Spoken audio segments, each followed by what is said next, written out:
Ang mga balita, dudublihin ang pasada. Ang mga kontrobersyal, mga viral, mga trending na mga tao. Dalawang mas matinding papasadahan. Mga pangyayaring nakikita sa kalsada. Live na papasadahan. Tambalang John Bell, John Ibanez at Jopel Pelenyo. Doble ang lakas, doble ang tindi. DWIZ Pasada Balita sa DWIZ News, DWIZ News TV at Aliw Channel 23 at sa digital channels ng DWIZ. Huwag magpapaiwan para huwag maunahan. Pasada Balita.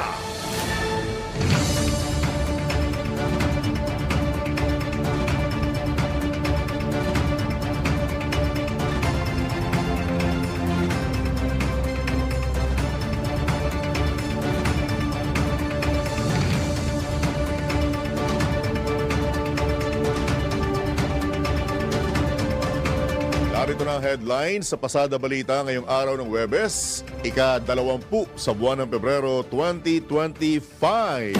Pasada Balita. VP Sara naghain ng petisyon sa Korte Suprema upang questionin ang impeachment laban sa kanya. Pasada Balita. Mayorya ng mga Pilipino suportado ang mga Marcos. Pasada Balita. Kampo ni Pastor Kibuloy pinagpapaliwanag kaugnay ng inilabas na recorded video ng walang pahintulot sa korte. Pasada Balita. 70 pesos na base fare inihirit ng TNVS drivers. Pasada Balita. Sa balitang pangkalakalan, matapos lagdaan ang Create More IRR investment sa Pilipinas, inaasahang mas lalago pa. Pasada Balita. Balita sa ibayong dagat, Ukrainian President Zelensky tinawag na diktador ni President Trump. Pasada Balita. Sa balitang pampalakasan, weightlifting event ibabalik na sa palarong pambansa. Pasada Balita.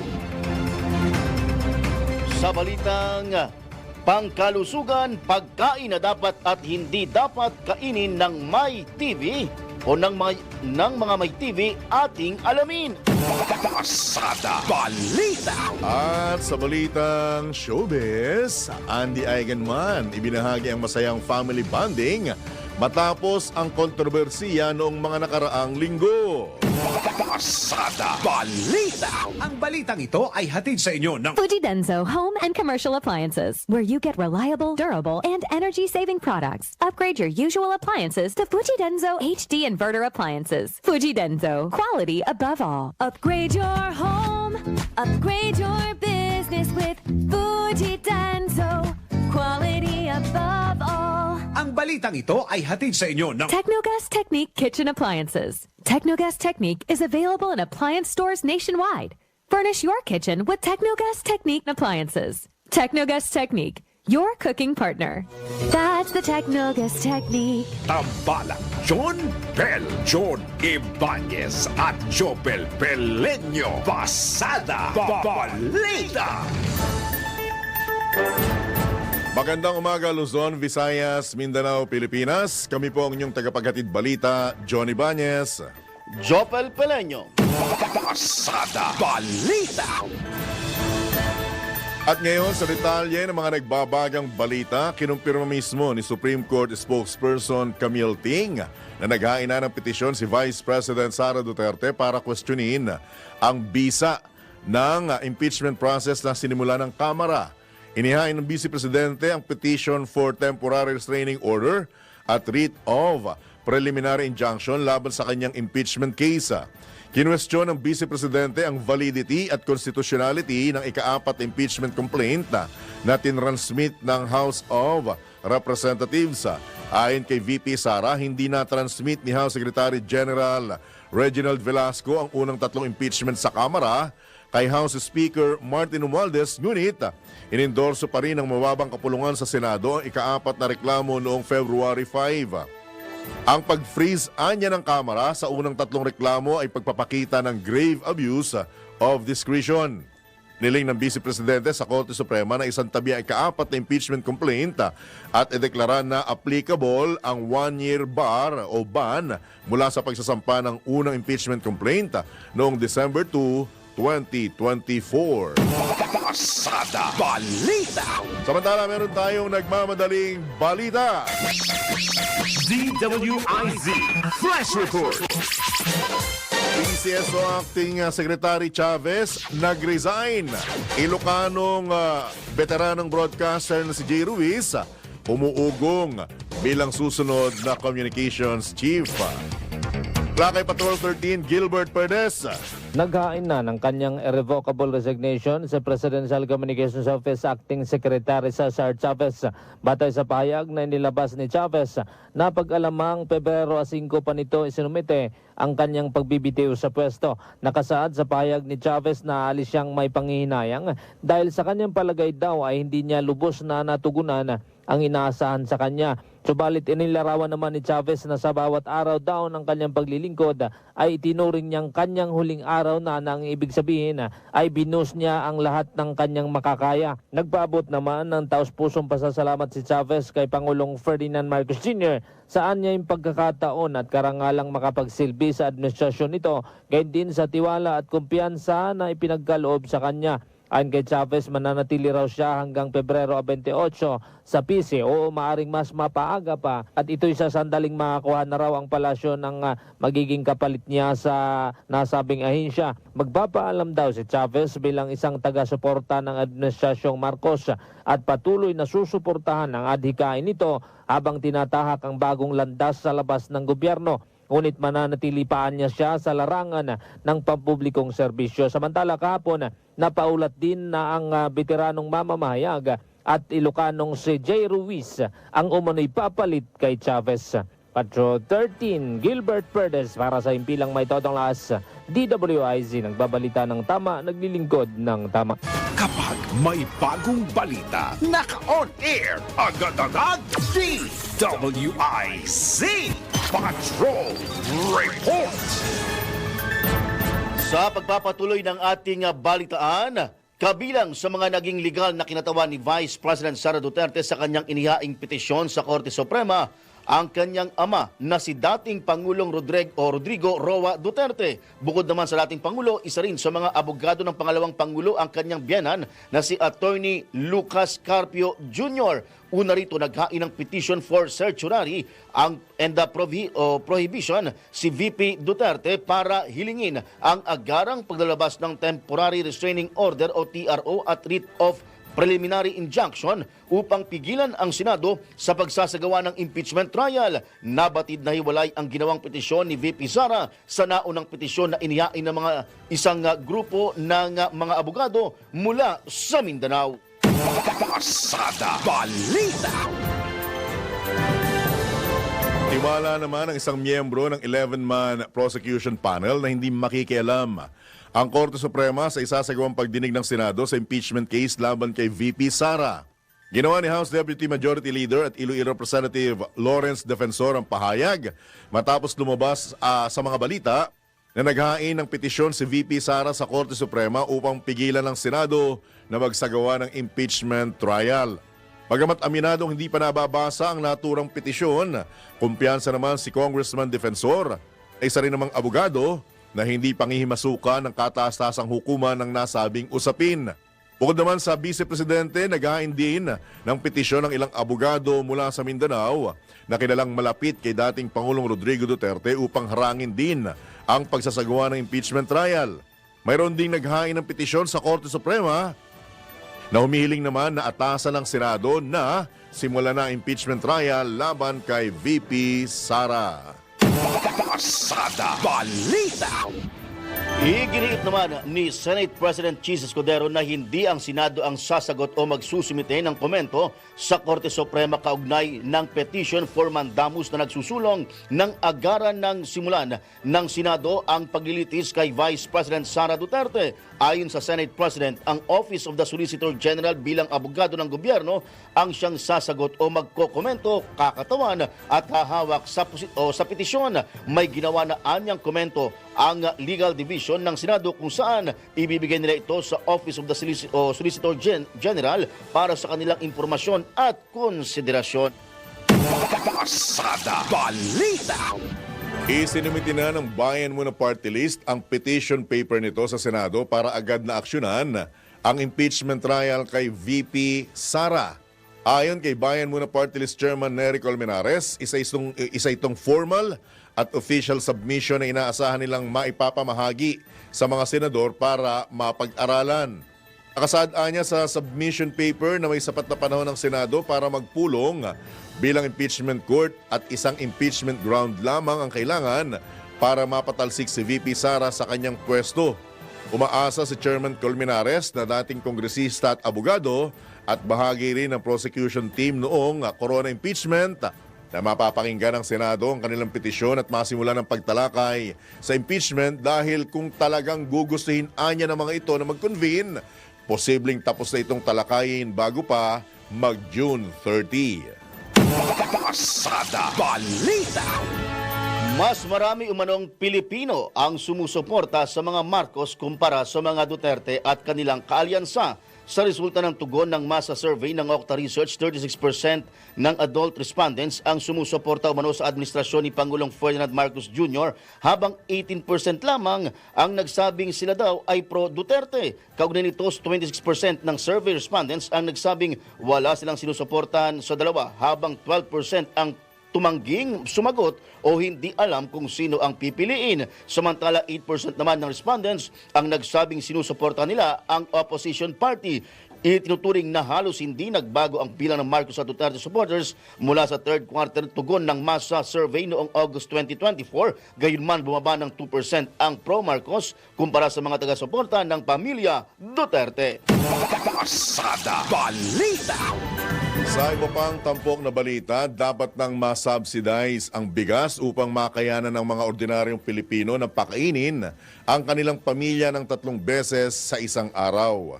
Ito naman ang sinabi mismo ni Senator Amy Marcos kasabay ng pahayag na nananatiling mahal ang presyo ng butil para sa mayorya ng mga Pilipino sa kabila ng importasyon at kadiwa program na nakatuon sa Metro Manila. Niniwala ang senador na marami pa ring Pilipino ang nagugutom, hindi dahil walang pagkain, kundi dahil sa ilang mga sakim at mapagsamantala. Kaugnay nito, inulit ni Super Ate ang panawagan sa mga importer at retailer na huwag namang magmalabis sa pagpapatong ng presyo sa lokal na merkado at sapat ng tumubo ng mula 3 hanggang 5 piso kada kilo ng bigas. Pantalay, pinagtataka naman ni Senator Marcos kung bakit wala pa rin nakakasuhang smuggler at hoarder sa kabila ng kaliwat ka ng pagsalakay sa mga bodega ng bigas sa iba't ibang panig ng bansa. Pasada Balita. Pinagpapaliwanag naman ng korte ang kampo ni Kingdom of Jesus Christ founder Pastor Apollo C. Kibuloy kaugnay sa nilabas na recorded message para sa mga o sa kanyang mga taga-suporta. Ayon sa Pasig Regional Trial Court Branch 159, ipinalabas ang video bago pa man ito masuri at maaprubahan ng korte. Ipinost din ang naturang video sa Facebook noong Pebrero 10 na wala umanong approval na malinaw na paglabag sa guidance at parameters na itinakda ng korte. Dahil dito binigyan ng korte ng 5 araw ang kampo ni Pastor Kibuloy para magpaliwanag kaugnay sa ipinalabas na video. Pasada Balita. Naglawas ng guidelines ang Commission on Elections laban sa diskriminasyon at patas na pangangampanya para sa 2025 elections. Ilalim ng COMELEC Resolution 11116, nagyang diin na hindi maaaring gawing dahilan ng kampanya para bastusin ang ilang grupo, sektor at mga miyembro ng vulnerable sector, anuman ang kanilang kasarian, estado sa buhay, gayon din ang persons with disabilities at may mga sakit tulad ng HIV. Ituturing din na isang election offense ang red tagging at gender discrimination, gayon din ang physical, psychological at emotional threats. Nagbabala naman ang COMELEC na maaaring ma-disqualify ang mga kandidato na lalabag sa anti-discrimination guidelines. Pasada Balita. Kumbinsido naman si veteran election lawyer attorney Romulo Macalintal na malabong ikonsidera ng Commission on Elections ang petisyon para i-disqualify ang 5 miyembro ng pamilya Tulfo na tumatakbo sa 2025 elections dahil sa political dynasty. Ayon kay attorney Macalintal, bukod sa premature ang COMELEC para desisyonan ang disqualification complaint, wala pang batas ang Pilipinas na malino nagtatakda sa kahulugan at sakop ng salitang political dynasty sakali mang magkaroon ng anti-political dynasty law. Hindi na rin anya ito maia-apply para sa 2025 elections dahil kapos na sa oras. Matatandaang inihain ni Attorney Virgilio Garcia ang nasabing reklamo kina Senatorial Candidates Act CIS Party List Representative Erwin Tulfo, Broadcaster Ben Tulfo at 3 pang miyembro ng Tulfo Clan. Wala naman tayo yung batas kung ano ang definition ng tinatawag na political dynasty. Kung ang mga Tulfo ay ipadidisqualify dahil sa political dynasty, ay hindi lamang sila. Dapat lahat ng may mga kamag-anakan na tumatakbo ay dapat na sila ang kasama sa mga disqualification. Otherwise, magiging discriminatory ang batas. So palagay ko yung nasabing petition ay mga hindi bigyang consideration ng COMELEC dahil sa napakadami ng magiging apektado at premature para sa COMELEC para mag-rule sa mga bagay na yan. Ang tinig ni veteran election lawyer attorney Romulo Macalintal sa panayam ng DWIZ. Pasada Balita. Sa kaugnay na balita, iginiit ng lawyer at broadcaster na si Virgilio Garcia na walang halong politika o personala ng paghahain niya ng disqualification case laban kina senatorial candidates sa Congressman Erwin Tulfo, broadcaster na si Ben Tulfo, maging ang 3 pang miyembro ng Tulfo Clan. Sa panayam ng DWIZ, sinabi ni Atty. Garcia na bahagi ng kanyang advokasya na hadlangan ang political dynasty upang mapigilan na ang pang-aabuso at garapalan anya sa politika. Idinagdag pa ni Atty. Garcia na bukod sa kanya, may nauna nang naghain ng disqualification case laban sa Tulfo Brothers. Meron pong prohibition sa saligang prohibiting political dynasty. Pinagbabawal po ang political dynasty. Pagkatapos meron lang pong kolotilya na as may be defined by law. Tama po yun, na wala pang definition yung political dynasty. Kaya nga po ang sinasabi ko, let's start with the obvious para po ito masimulan at nang ito magkaroon ng cap. No? So that there's going to be like a stop to the abuses that is going on. Pagka po ito hindi natin pinigil, itong isang pamilya na po ito. Ano pa po ang susunod? Inamin din naman ni Atty. Garcia na kabilang siya sa mga nag-file ng kasong graft at iba pang criminal charges laban kina House Speaker Martin Romualdez at iba pang mambabatas. Ito po kasi part ng advocacy namin na against political dynasty, against corruption, electoral reforms. No? Hindi nyo po naitatanong, isa po ako doon sa nagreklamo, nag-file ng complaint against Speaker Romualdez. Kasi yun nga po ang aming advocacy, political dynasty, corruption. So, hindi po ito personality-driven, this is advocacy-driven po. Yan po ang tinig ni Atty. Virgilio Garcia sa panayam ng DWIZ. Pasada Balita. Sa ibang balita, naghain ng petisyon sa Land Transportation Franchising and Regulatory Board o LTFRB ang mga driver at operator ng Transport Network Vehicle Services para sa dagdag pasahe. Ito na yung pinag-usapan. Mukhang nagtataka ako ngayon, ha? Hindi ka natitigilan sa binabasa mo. Kasi ito yung... Hindi tuloy ako nagkaroon ng clue. Nataas pasahe pala yung babasahe mo na yan. Ito kasi napag-usapan natin noong nakaraan. Kumbaga correct. parang Talagang- lumabas na talaga yung Tsaka talagang, kuya nga, with your indulgence, kumbaga talagang mukhang inihahabol nila sa February. lahat Ng buwan sa ng February pagmamahal kasi. Wala Buwan ng pagmamahal. Hindi nila naisip na ang buwan ng February, pagmamahalan. Yes. Hindi pagmamahal at araw ng mga puso. Puso. Ayan. Mga wala kayong puso. Baka naman kasi naisip nila, baka tanggapin ng tao. Malay mo. Ayon kay Laban TNVS President June De Leon, hinihiling nilang itaas ang base fare sa 70 pesos mula 45 pesos at 18 pesos mula sa 15 pesos na dagdag sa kada kilometro. Bunsod niya ang kanilang petisyon ng pagtataas ng presyo ng gasolina at operational expenses. Binigyang diin ni De Leon na maraming tsuper ng TNVS ang nahihirapang maghanap buhay sa ilalim ng kasalukuyang fare structure at kinakailangan pa nilang magtrabaho ng hanggang 16 na oras araw-araw para lamang kumita ng 1,200 pesos hanggang 1,500 pesos kada araw. Samantala, sinabi naman ni LTFRB Chairman Teofilo Guadis III na hindi sila o handa silang ripasuin ang fare matrix para sa TNVS. Pasada Balita. Kumikita ng 1,000 hanggang 1,200 kada araw. Ayaw nyo pa? Ha? Ayaw nyo pa? Ako, nung minsan akong sumakay ng taxi, ha? Kasi matagal na rin naman ako hindi sumasakay ng taxi kasi naglalakad na lang ako papasok, eh. Alam mo yun? Parang hindi ka kumbinsido, Engineer Winner. Ha? Pag talaga lakaran ng pinag-uusapan, nagre-react ka, eh, no? Di ba? Hindi, ito seryoso ha. Nagulat ako dahil may mga taxi pa lang ang flag down rate is 50 pesos.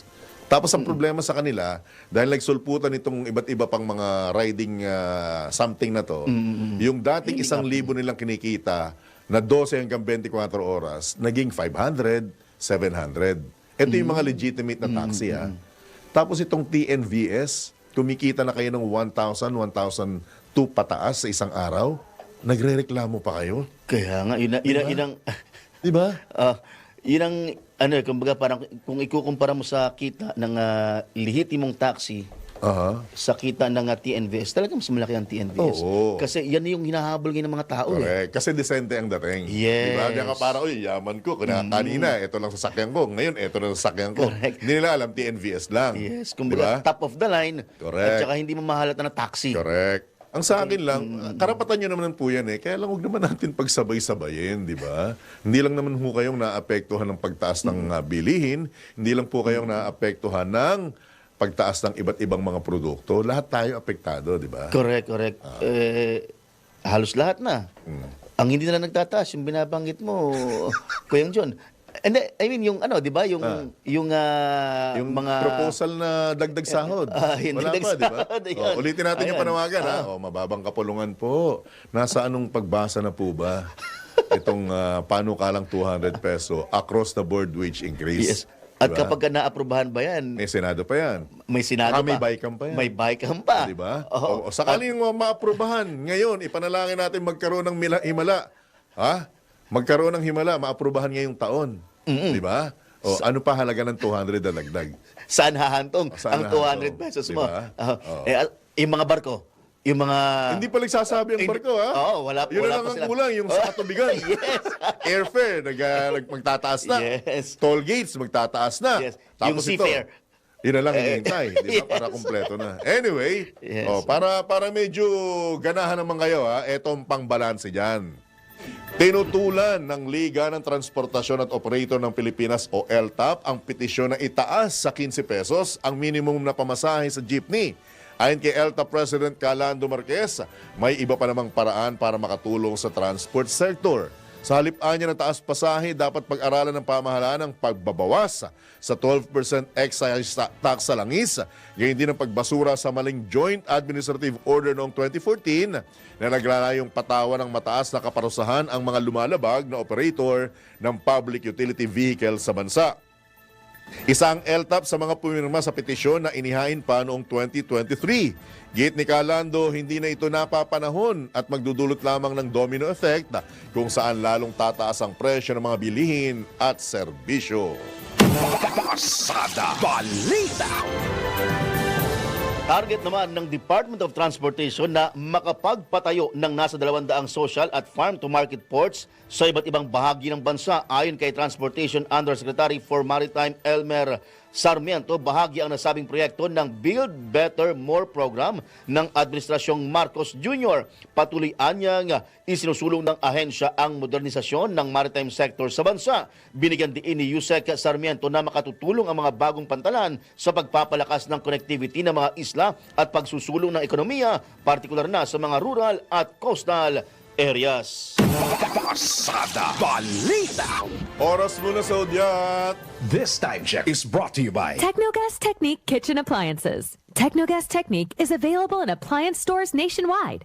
Furnish your kitchen with Technogas Technique appliances. Technogas Technique, your cooking partner. That's the Technogas Technique. 25 minuto na po makalipas ang ika-6 ng umaga. That time check was brought to you by Technogas Technique Kitchen Appliances. Technogas Technique is available in appliance stores nationwide.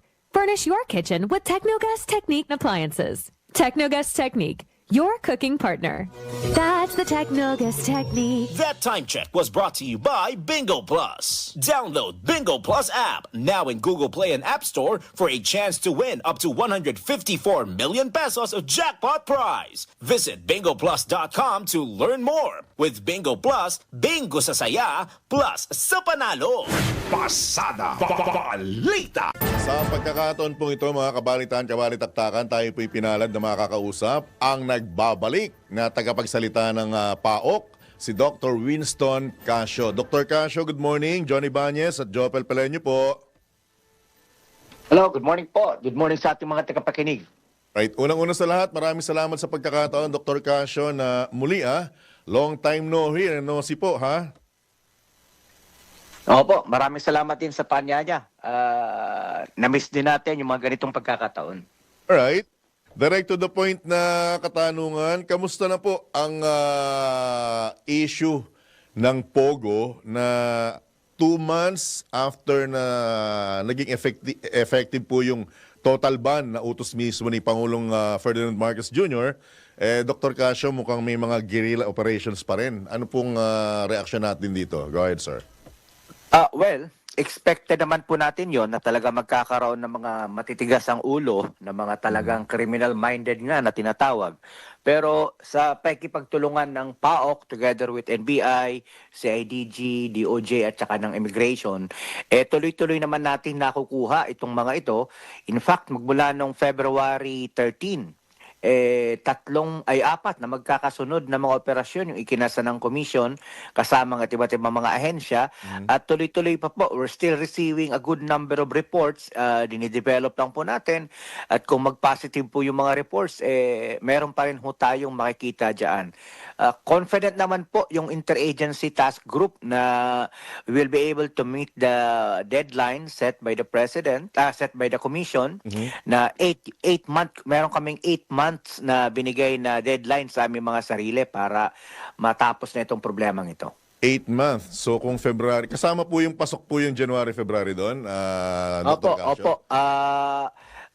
Kami ay hanggang September, tuloy-tuloy ang ating mga operations at ang aming pakikiusap na rin na sana yung mga natitira pa dito na siguro hindi lang makaalis yung iba kasi wala nang mga pera. In fact, kagabi, merong isang Chinese na nag-walk-in ay na-rescue ng Pasay Police kasi pag-alagala na rito sa Pasay at nakita nila parang nanlilimahid na, dinala na dito sa aming sa aming custodial facility. So may mga ganong mga sitwasyon. Marami na kaming nakuha mga ganyan, mga parang refugees na sila. Ayan siguro, Dr. Casio, yung kamakailan lamang nagtungo kasi kami ng Pasay at ng aking pamilya at may lumapit sa amin na isang itsura niya talagang Chinese pero ang pakilala niya siguro dahil alam niyang may konting mainit sila. Ang pakilala niya is isa siyang Malaysian Chinese. Ayun. At nanghingi siya ng kumbaga naglilimos. Nanlilimos na. At malamang isa yan sa baka yan yung nakuha nila na tao. Foreigner na tao na nakuha nila ngayong na nasa facility na nga nila. Totoo po yan. Kasi since December, late November, marami na kami nakukuha mga Vietnamese, mga Chinese na mga pag-alagala at kinukup natin, tinutulungan natin, nakikipag-coordinate tayo sa mga embahada nila nang sa gayon ay ma-process yung pag-uwi nila. May ilan nang nakauwi, may ilan pang nandito kasi wala nang mga damit, wala nang mga cellphones, wala mga passports, as in naging palaboy na po. Right. In speaking of operations at tulong po ng PAO at ng pamahalaan sa mga dayuhan na yan, ipasok ko na rin po yung gastos ng inyong tanggapan when it comes to paghabol, pag-ooperate, at pagtulong na rin po sa mga kababayan natin at maging sa mga dayuhan na naapektuhan ng pagsasara nitong Pogo. I understand, milyon na po ang binabanggit na gastos, Dr. Casio. Opo. Kasi ang budget na inilalaan natin sa bawat operasyon sa loob ng 3 to 4 months na operation po, magmula sa pre-ops hanggang doon sa actual deportation. In between that, yung mga pakain, kuryente, ilaw, lahat-lahat, paggamot, pagpapadala sa ospital, dentista, at kung ano-ano pa man. 4 na buwan po yan. At inaabot po tayo ng 35 million per 4 months na operation po niyan. So kung nagsimula tayo noong Mayo noong 2023, ang komisyon ay gumastos na po ng humigit kumulang 210 million pesos thereabouts. Yan na po ang nagastos natin para tuluyang matapos itong problemang ito. Pero Dr. Casio, ito bang pagpapabalik natin sa kanila, hindi tayo nakikipag-ugnayan dun sa bansa na pinagmulan nila para at least kahit papano pagdating sa gastos makatulong din yung kanilang gobyerno? Pagdating po doon sa gastos sa pagpapauwi, yung actual plane tickets po, ang nagbabayad po niyan ay yung mga yung kanilang mga embassy, primarily yung China po, sila po ang nagbabayad doon sa ticket ng kanilang mga foreign nationals na nahuli natin at pinapauwi sa kanilang bayan. Ngayon, yung Malaysia, tsaka Indonesia and Vietnam, kadalasan ang nagbabayad ay yung mga tao mismo, yung mga umuuwi. Silang nagbabayad po niyan. Pero sa ilang mga pagkakataon na wala ng kapera-pera, katulad ng nabanggit ko kagabi, inaabonohan po ng komisyon.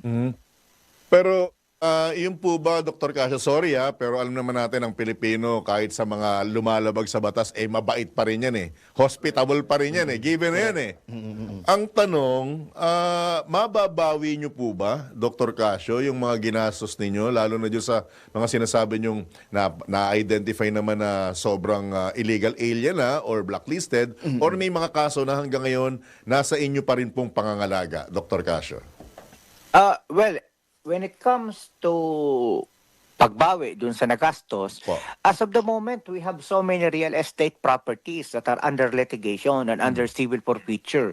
Ilang mga sasakyan din po, ilang mga cash na kasalukuyan pong nasa mga kustodiyan ng mga korte kung saan dinidinig yung mga kaso. So, kung matapos itong tinatawag na market valuation ng Anti-Money Laundering Council, kasi inventaryo, they have already been mandated to do an inventory, bilangin at magkaroon ng market valuation, kami ay confident na abutin ito ng billion-billion. Kasi yung doon pa lamang sa Bamban, di ho ba? Yung kay Alice Guo. Hindi na bababa ng 20 billion ang ginastos doon sa mga structures doon. Po yung binabanggit ni Kuyang Jopel na malalaking mga structure, mga condominium, mga establishment na pwedeng ilitin ng gobyerno dahil lalo na pag napatunayan, ito'y ginamit sa illegal na aktibidad, Dr. Casio. Tama po yan. Ang ating anti-trafficking in persons law ay mayroong provision na kung saan kapag ikaw ay nagparenta, nagpagamit ng iyong mga properties, ay pwede po yung ilitin, criminal forfeiture or civil forfeiture. Marami tayong mga properties na mayroon ng mga civil forfeitures at saka criminal forfeitures ng mga proceedings. Alright. Iilitin ito, Doc Casio, dahil sa, nagkaroon ng kaso ng connivance, ng pakikipagsabuatan, ganun po ba yun? Iilitin po ito sapagkat these are proceeds or fruits of the crime.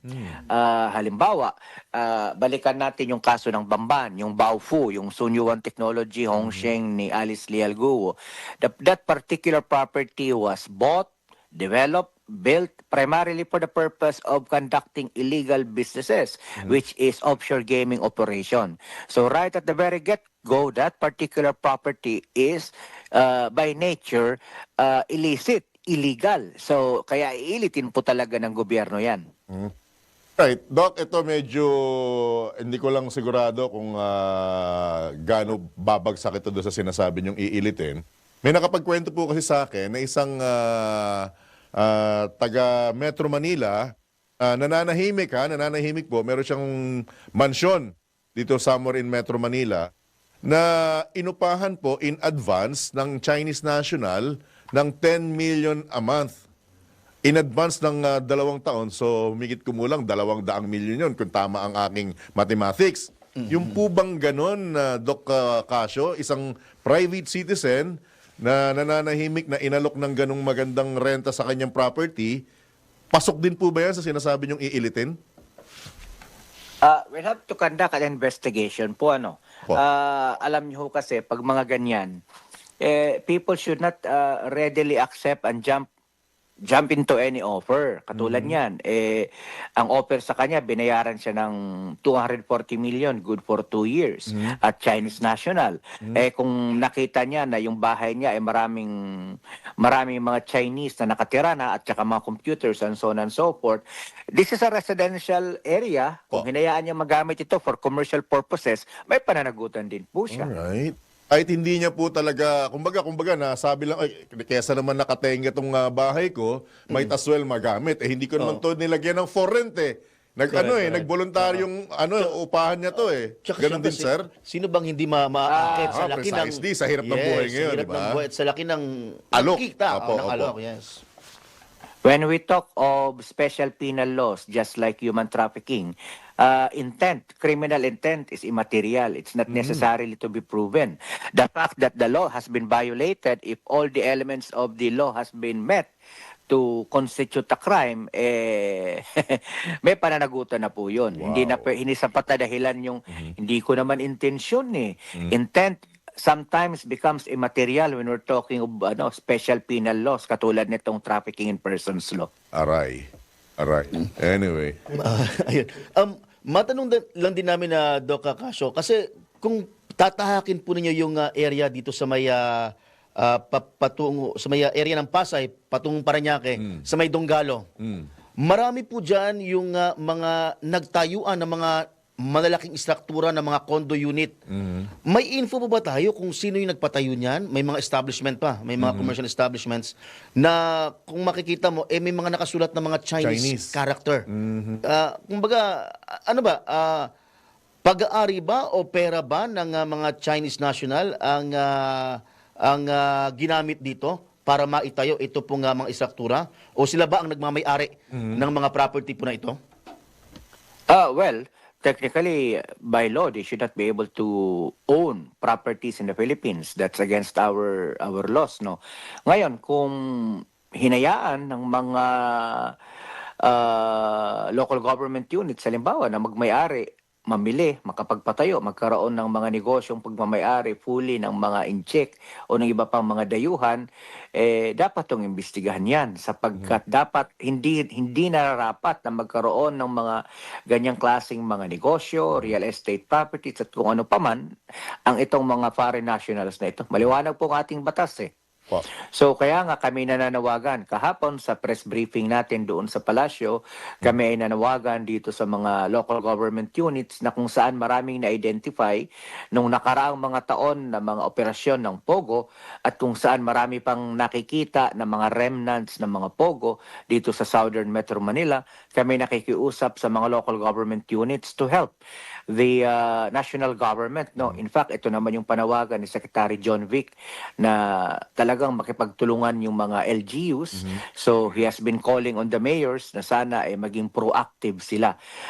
Kami po ay sinusuportahan namin ang panawagan na yun ni Secretary John Vic kasi sabi nga natin, we're hoping that the local government units become part of the solution rather than be part of the problem. Right. May bago raw may sinasabi sa balita na may bagong modus na baligtad na raw ngayon dahil after na maging mahigpit at actually total ban na yung POGO rito sa Pilipinas, mukhang yung mga nasa POGO operation sa ibang bansa ang nanghihikayat naman ng mga Pilipino nire-recruit patungo sa kanila para magtrabaho sa Pogo. Nakita niyo na po ba itong diskarteng ito, Doc Casio? Matagal na po yan. Since 2023, Mayo, marami na tayong mga Pilipino na na-rescue from Myawaddy. Sa pagkikipagtulungan ng PAOK, sa Department of Migrant Workers, sa Department of Foreign Affairs, at maging sa iba't ibang mga police attaches natin dito sa Southeast Asia. Marami na po tayong na-rescue. In fact, almost every week, may mga umuwi dito sa Pilipinas na mga nare-rescue ng mga naturang ahensya, DMW, DFA, at saka ng Office of Police Attaches sa Thailand, for example. Lingguhan po yan, may umuwi at nare-rescue tayo sapagkat ang komisyon, nagbibigay kami ng kaunting tulong para mabayaran yung mga kung ano mang pagkakautang, mga tickets, or mga maliliit na gastos sa hotel ng mga nare-rescue nating mga kababayan. It's an ongoing problem. Itong problema ng offshore gaming operations, scamming, etc., this is not just a Philippine issue, this is an inter-ASEAN issue. Wow. Kitang-kita po natin ito sa parts of Thailand, Laos, Cambodia, Myanmar, at ang mga binibiktima ay coming from all over ASEAN. Wow. At maging sa ibang mga bansa dito sa Pasipiko, may mga biktimang nanggagaling, ay may mga scammers na nanggagaling ng Brazil, nanggagaling ng even Africa. So, this is an international problem. Alright. Sa inyo po ang pagkakataon doon, Dr. Casio, baka may karagdagan pa po kayo mensahe or panawagan, paalala rin sa ating mga kababayan. Go ahead, sir. Una, salamat sa pagkakataong ito, pero kukunin ko yung pagkakataon na palalahanan ng ating mga kababayan. If there is an offer that is too good to be true, ika nga, if it's too good to be true, it must be a scam. So harinawa, wag ho silang maging scammers, wag silang pumayag na pumasok sa mga trabaho na nanggogoyo at saka nang i-scam sa kapwa natin, mapa-Pilipino man yan o di kaya mga foreigners. Kasi ang aming mandato sa PAOK kasama ng iba't ibang ahensya sa gobyerno, DOJ, at mga law enforcement agencies, kapag sila po ay ating nakita sa mga scam hubs, sila po ay magkakaroon ng problemang kriminal. Kakasuhan din po natin sila nang mabigyan natin ng magtanda, ika nga, that's the term na hinahanap ko, ng magtanda itong mga kababayan natin na huwag silang magpagamit sa mga scamming. At pangalawa po, kami humihingi ng tulong always sa mga LGUs na mas paigtingin pa po nila yung paggamit nila ng kanilang visitorial at saka regulatory powers para bisitahin yung mga negosyo na sa akala na nare-report sa kanila na nagagamit sa ganitong mga illegal na mga gawain. And finally, please remain confident. Tinatawagan ko yung mga taong bayan natin na asahan po ninyo ng inyong gobyerno under the administration of President BBM at saka Executive Secretary Lucas P. Bersamin. Tuloy-tuloy lang po kami hanggat tuluyan nating matapos itong problema ng scamming at ng hindi na maging problema pa sa Pilipinas.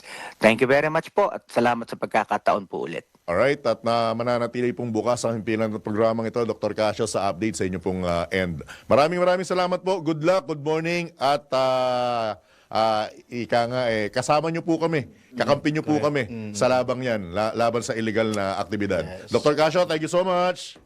Thank you very much po. Good morning. Right. Nakita nyo hindi 10 million, 24 million, 240 million sa 2 taon in cash. Tapos bandang huli, sasabit ka pala. Di ba? Kunti na lang yung mansion mo, hindi mo naparentahan, ano? Di ba?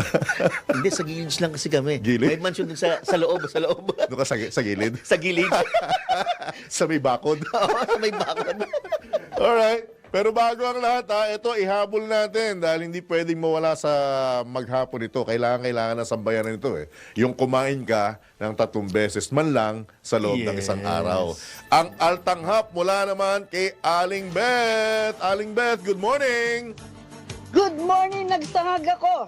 Tapos ang ulam namin ay tuyo, 2 balot, 30 pesos. Nakabili na rin ako ng 1 kilong bigas.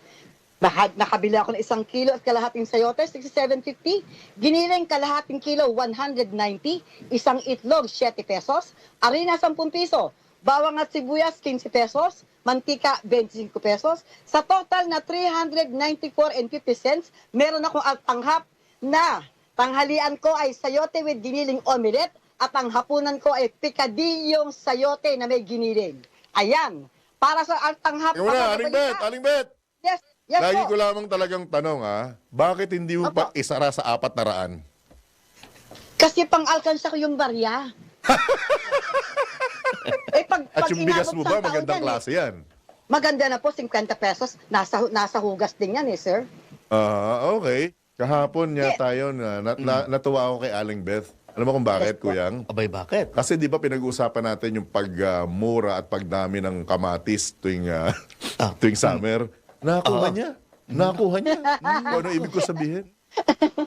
Huwag mo na i-broadcast pero bilib ako, Hindi na Aling po. Beth, nakuha mo Kuhang-kuha. Sige po, paalam na po kayo, Aling Beth. Maraming salamat. Yes, para sa Pasada Balita, Beth Samson nagbabalita ng tama, naglilingkod ng tama, at nagbabudget tayo ng tama. Pasada Balita. Oras! This time check is brought to you by Whirlpool Home Appliances that make everyday living so much easier. From washers, dryers, refrigerators, microwave ovens, cooking products, to air cons, air purifiers, and dishwashers. Whirlpool, sensing what matters today. Making your world a little easier. Whirlpool.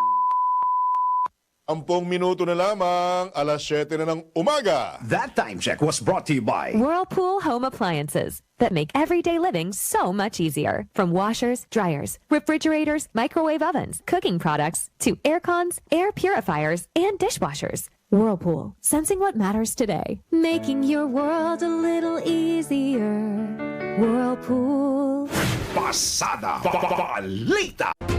Pel John Ibanez at Jobel Pelenyo. Pasada Balita.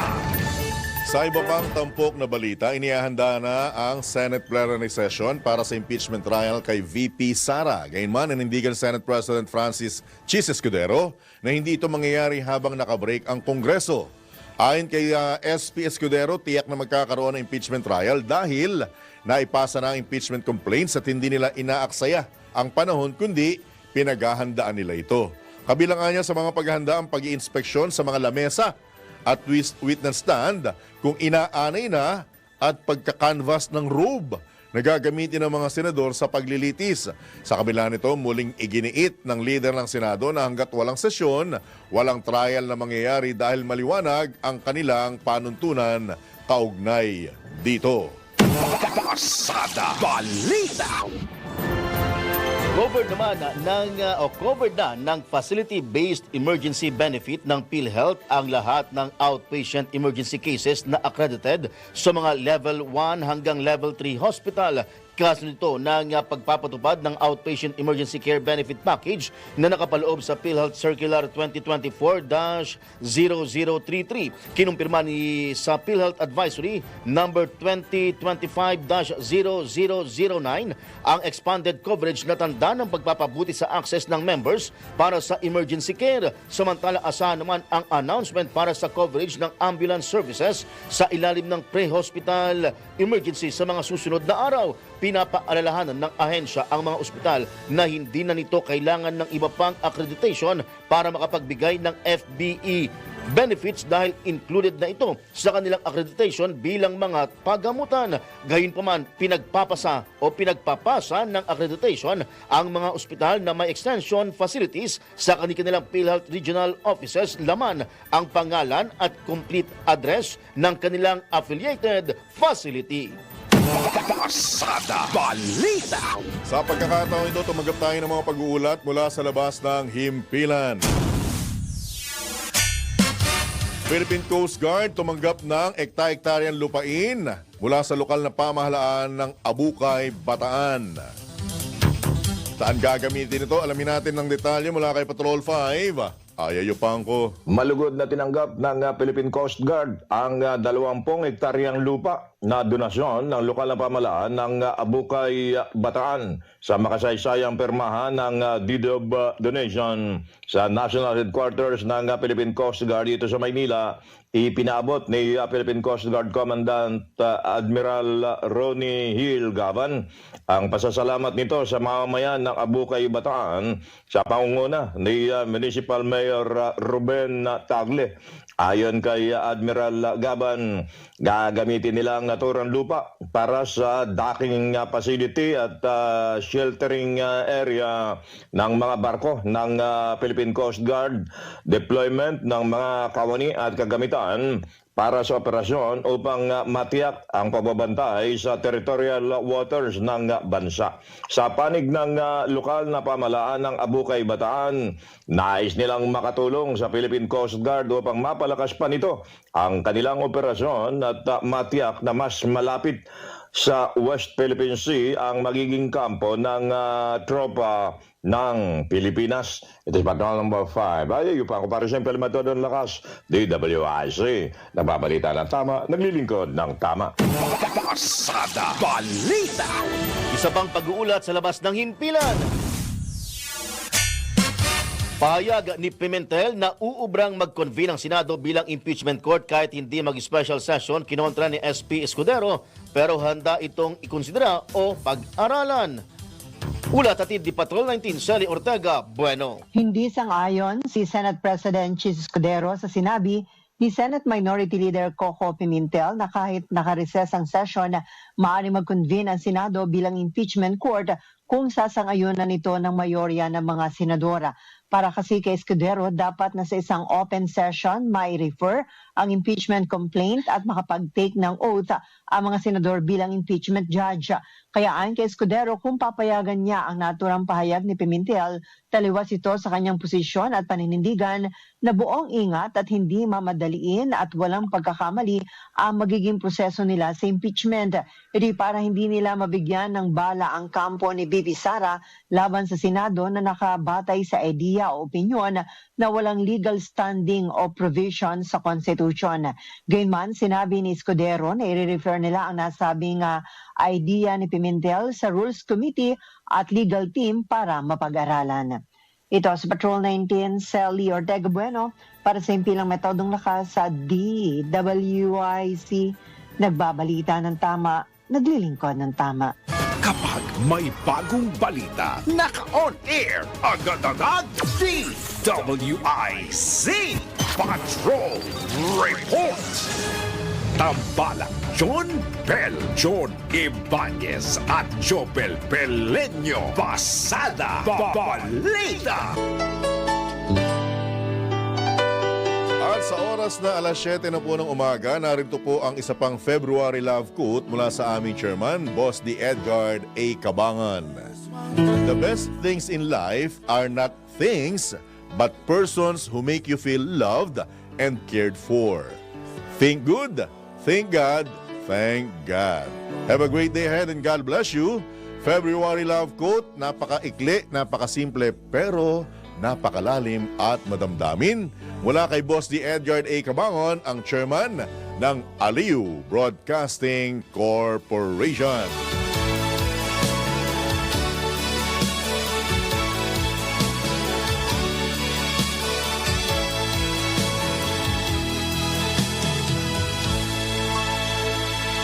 Ang mga balita, dudublihin ng pasada. Ang mga kontrobersyal, mga viral, mga trending na mga tao. Dalawang mas matinding papasadahan. Mga pangyayaring nakikita sa kalsada. Live na papasadahan. Tambalang John Bell, John Ibanez at Jobel Pelenyo. Doble ang lakas, doble ang tindi.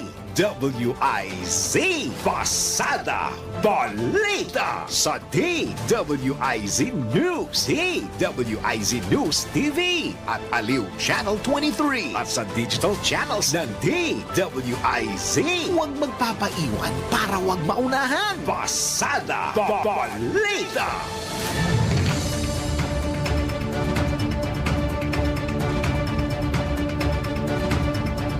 Narito muli muli ang headlines sa pasada balita ngayong araw ng Huwebes, February 20, 2025. Pasada Balita. VP Sara dumulog sa Korte Suprema para questionin ang legalidad ng impeachment laban sa kanya. Pasada Balita. Pamilya Marcos mas suportado ng mayorya ng mga Pilipino kesa sa pamilya Duterte. Pasada Balita. Ipinalabas na recorded video ni Pastor Kibuloy walang pahintulot ng korte. Kampo ng pastor pinagpapaliwanag. Pasada Balita. ENBS drivers humihirit ng taas pasahe. Pasada Balita. Sa balitang pangkalakalan, matapos lagdaan ng Create More IRR, investment sa Pilipinas inaasahang mas lalago pa. Pasada Balita. Balita sa ibayong dagat, Ukrainian President Zelensky tinawag na diktador ni President Trump. Pasada Balita. Sa balitang pampalakasan, weightlifting event ibabalik na sa palarong pambansa. Pasada Balita. Balitang pangkalusugan, weightlifting o balitang pangkalusugan, pagkain na dapat at hindi dapat kainin ng mga may TB, ating alamin. Pasada Balita. Sa balitang showbiz, Andy Eigenman ibinahagi ang masayang family bonding matapos ang kontrobersiya noong mga nakaraang linggo. Tambalang John Bel, John Ibanez at Jobel Pelenyo. Pasada Balita. At sa detalye pa ng mga nagbabagang balita, iginit ni dating Senate President Franklin Drilon na hindi tamang dahilan ang pangangampanya para sa May elections para ipagpaliban ang impeachment trial laban kay Vice President Sara Duterte. Ayon sa dating Senate President, hindi katanggap-tanggap na dahilan o na dahil sa halalan, hindi magagampanan ng Senado ang mandato ng saligang batas na magsilbing impeachment court at talakayin ng reklamo laban kay VP Sara. Hindi niya dapat bigyang katwiran ang pagpapaliban sa paglilitis dahil mandato ng 1987 Constitution na gawin ng trial forthwith or agad sa oras na matanggap ang articles of impeachment mula sa Kamara. Sinigundahan naman ito ni dating COMELEC Commissioner Rene Sarmiento na isa rin sa mga bumuo o framer ng 1987 Constitution. Git ni Atty. Sarmiento, isa sa novel addition ng 1987 Constitution na gawin ang impeachment trial nang walang, pakinggan niyo pong maigi ito walang patumpik-tumpik at hindi ito makikita sa provisions ng 1935 at 1973 Constitutions maging sa US 1787 Constitution. Kumbinsido naman si political analyst Ronald Llamas na ang desisyon ni Senate President Francis C. Escudero na simulan ng trial pagkatapos ng SONA ay posibleng dahil sa pressure mula naman sa mga kapwa-senador. Aarian niyang napagtanto ng mga ito na makakasama para sa kanilang impeachment trial para sa 2028 elections at mawawala ng boto mula sa Mindanao at mga miyembro ng religious group na Iglesia ni Cristo. Pasada Balita. Nanawagan naman ang pamahalaan sa International Criminal Court o ICC na suportahan na lamang ang investigasyon kaugnay sa mga sinasabing paglabag sa karapatang pantao sa ilalim ng war on drugs ng nakaraang administrasyon.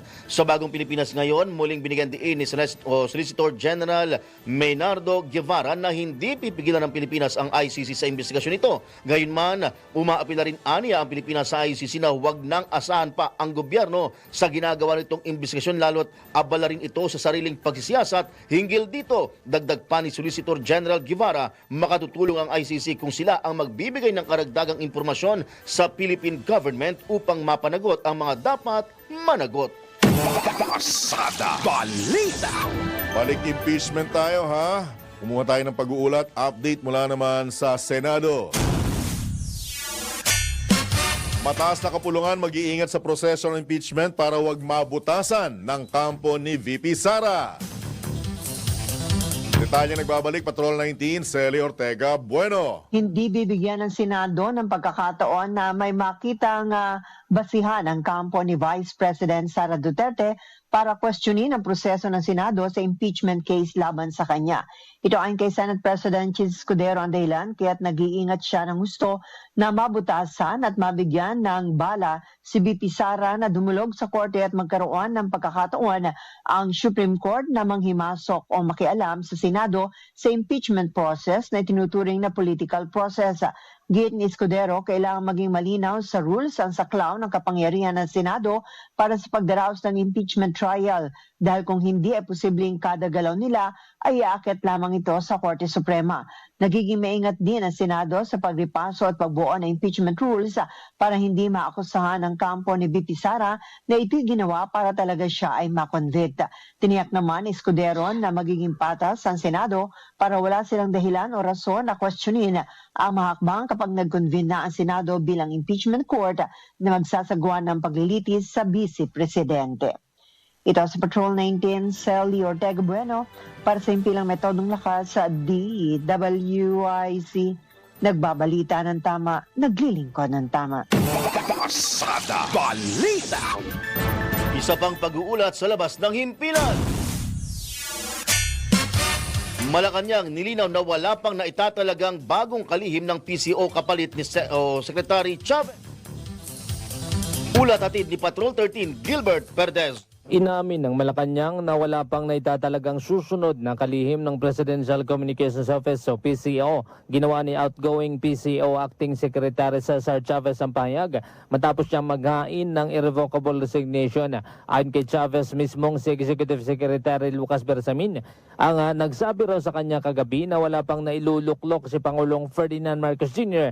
na magiging kapalit niya sa nasabing posisyon. Umaasa naman si Chavez na makakuha na ang Malacanang ng susunod na PCO chief ngayong linggo para opisyal na anya itong may pakilala sa darating na Lunes, Pebrero 24. Matatandang lumutang ang pangalan ng veterano at Ilocanong mamamahayag na si Jay Ruiz bilang susunod na kalihim ng PCO. Patrol 13, Gilbert Perdez para sa impilang may todong las, DWIZ, nagbabalita ng tama, naglilingkod ng tama. Kapag may bagong balita, naka-on air, agad-agad, DWIZ Patrol Report.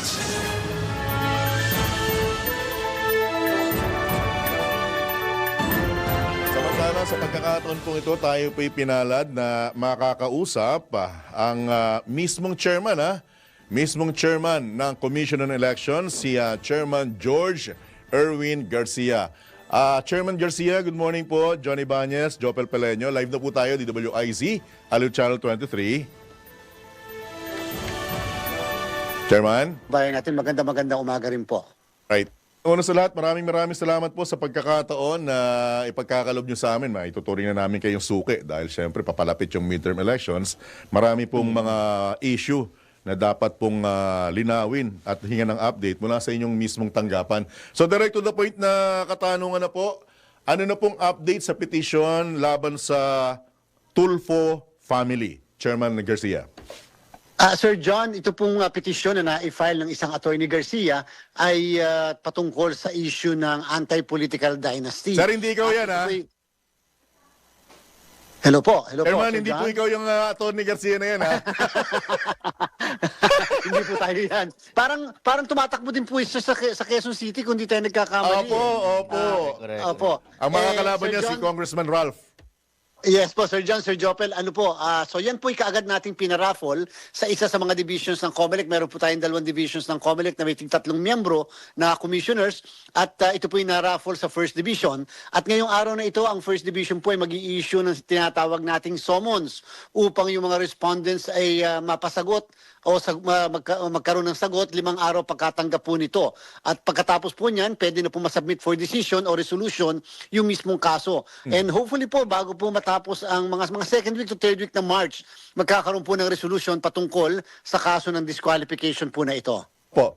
With your indulgence, Chairman Garcia, may binasa po kaming pag-uulat mula kay veteran election lawyer Romy Macalintal na binabanggit niya mukhang magiging premature or magkakaroon ng parang ibang dating kung magkakaroon kayo ng desisyon, ng disqualification laban sa pamilya Tulfo dahil hindi lamang po sila ang pamilya nasa politika ngayon, Chairman Garcia?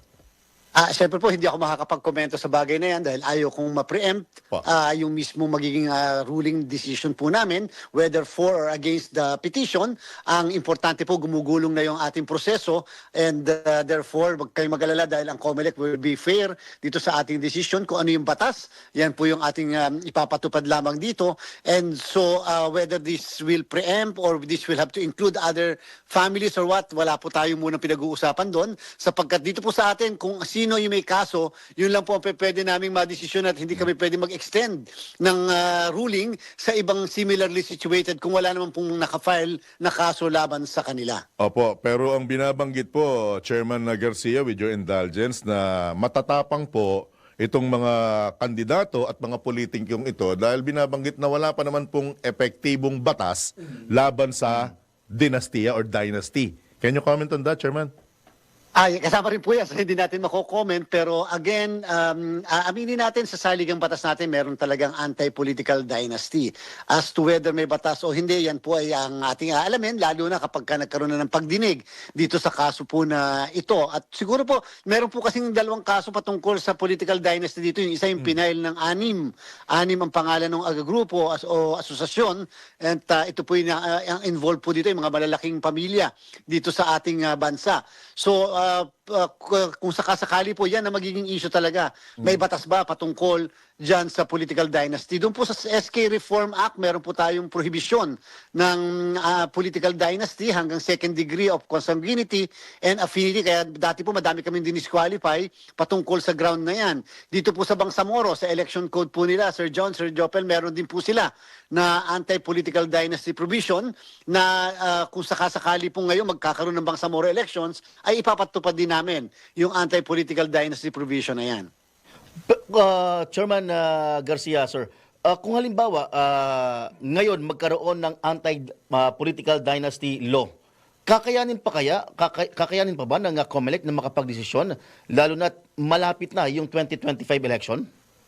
At this point po, Sir Jopel, kasi nga po ang Kongreso ngayon naka-adjourn. At dahil po dyan, ang resumption po ng Kongreso ay June 2.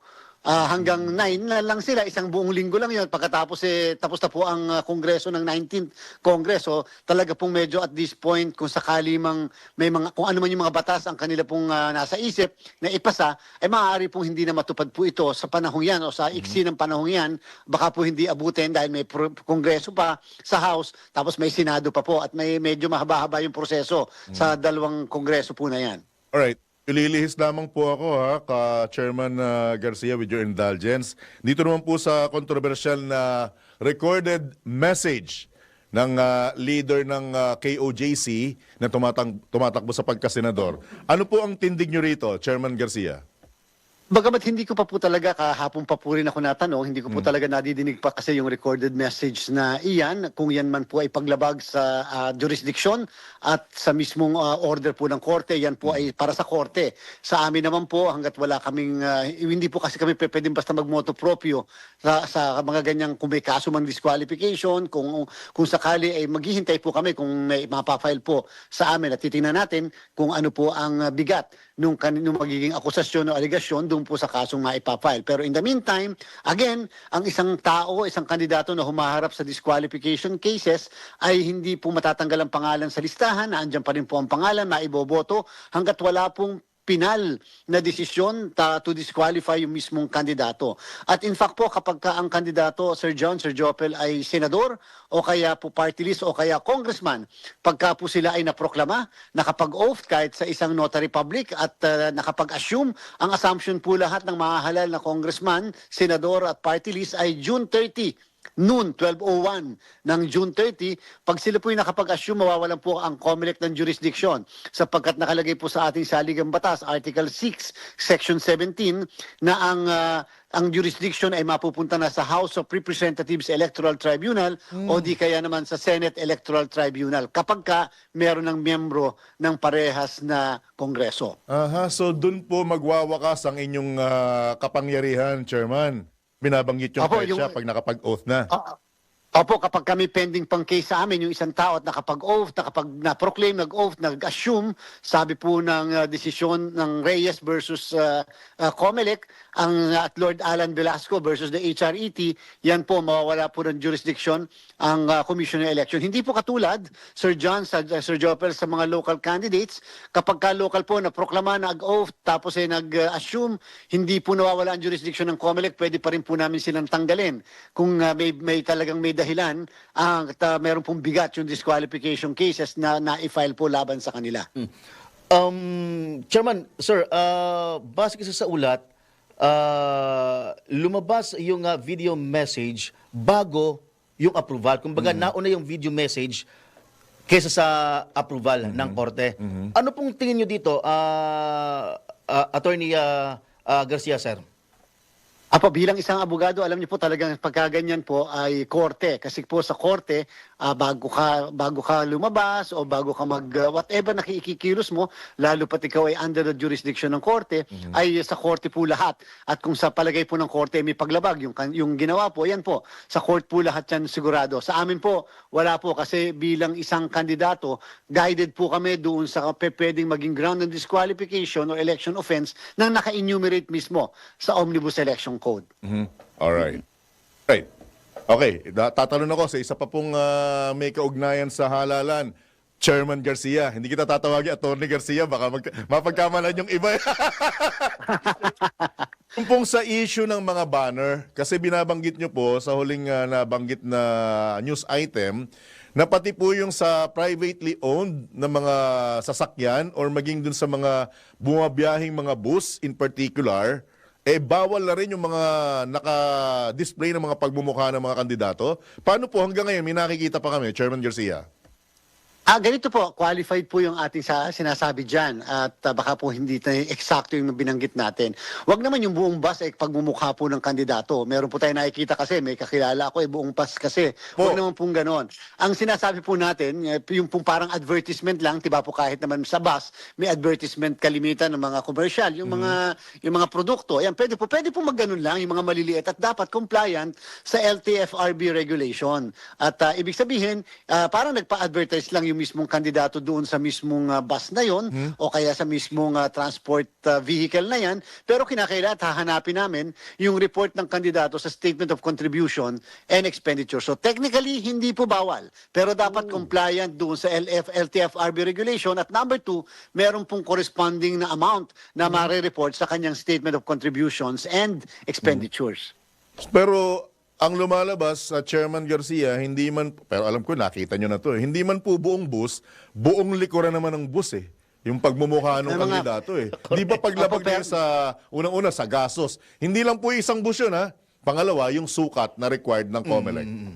Ayan po, kaya po sabi natin, yan po yung medyo napakonvey na natin yung mensahe dyan sa kanilang kampo at sinabi po natin na ayaw natin makikita pa yan sa mga susunod na araw. At syempre, gusto nating malaman, pati po yung company, kinakailan mag-submit sa amin ang kanilang report kung magkano ang nagastos. Kasi kung talaga pong ilang bus yan, yung fleet na yan, ng mismong bus company, teka, hindi naman pwedeng isang lang ang presyo sa isang bus lamang. Kinakailangan yung kabuuan at hahanapin po namin ang resibo, Sir John, tungkol sa bagay na yan. Kailangan pa po ba namin picturean o videohan ni Kuya Jopel yung mga makikita naming mga posibleng paglabag, Chairman Garcia?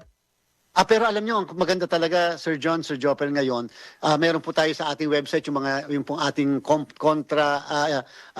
yung mga contra fake news at the same time, meron din po tayong task force baklas. Yan po, meron po tayong mga numero dyan. Ang maganda po ngayon sa mga kababayan natin, maganda po ipa-picturean nyo sa mga kalsada, sa mga nakikita ninyo, para po makikita natin before at saka after. Kasi kaagad namin susulatan yung mismong mga kandidato o yung kanilang campaign headquarters na ipatanggal yung mismong mga illegally posted materials na yan at kung hindi po within 3 days ay kakasuhan po namin sila ng election offense at disqualification. Chairman, paano po itong mga incumbent, yung mga nakaupo ngayon na mga LGU official? Kasi meron yung sila mga mobile, di ba, na kumbaga wala pang eleksyon, may ando na yung pangalan nila, ando na yung mukha nila.